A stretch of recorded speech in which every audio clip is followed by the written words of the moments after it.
So let's talk about something really tough. We're going to get into one of the most painful and honestly misunderstood decisions a person can ever make: cutting all contact with a parent. This isn't about being cold, it's not about being ungrateful. For so many people, it's about pure and simple survival. Yeah, that phrase. For a lot of people, that's just a fact. But for others, hearing that, it just lands like a punch to the gut. It's a complete dismissal of a lifetime of pain that nobody else can see. You know that feeling, right? That little involuntary clench in your gut when someone says that to you? If you do, then you know exactly what we're talking about today. Because look, this has nothing to do with hating your family.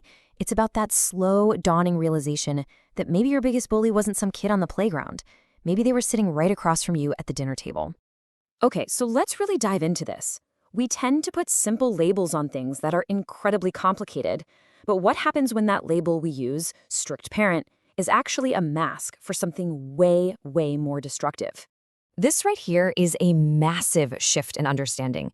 Society might just see a parent who's a little tough, a little strict, but psychology gives us a much more accurate word for it.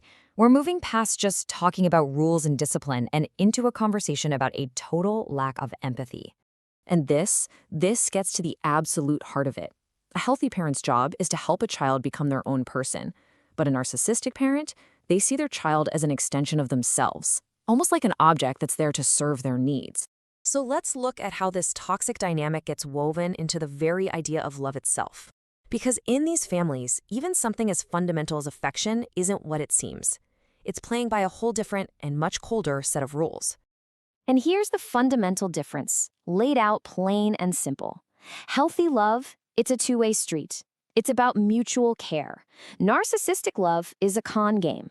It's about leverage, where one person is always trying to get something from the other. You know, there's actually a clinical term for this feeling of being used. It's called instrumental abuse.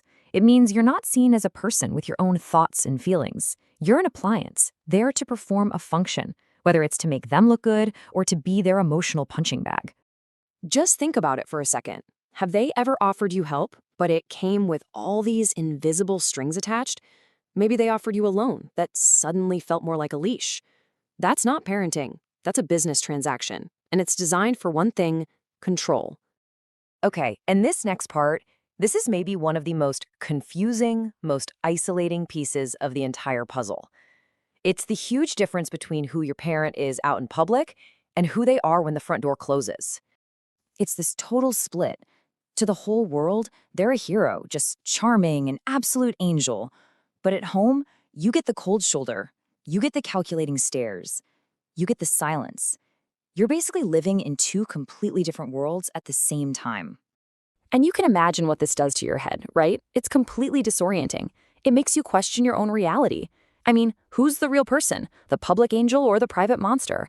You start to think you're the crazy one. And then someone says this to you. And that's the comment that just cuts you to your core. Because when you even try to hint at your reality, people look at you like you have two heads. So now you're not just fighting your parent, you're fighting their entire public relations team. So naturally, this all leads to a breaking point.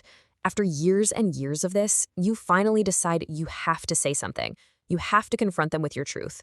But what happens then? You do it.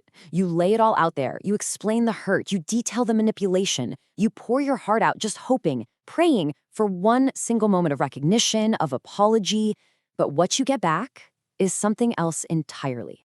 And the reaction leads us to this incredible psychological idea called the missing reasons. Basically, when you confront them with the facts, they just hit the delete button on your reality.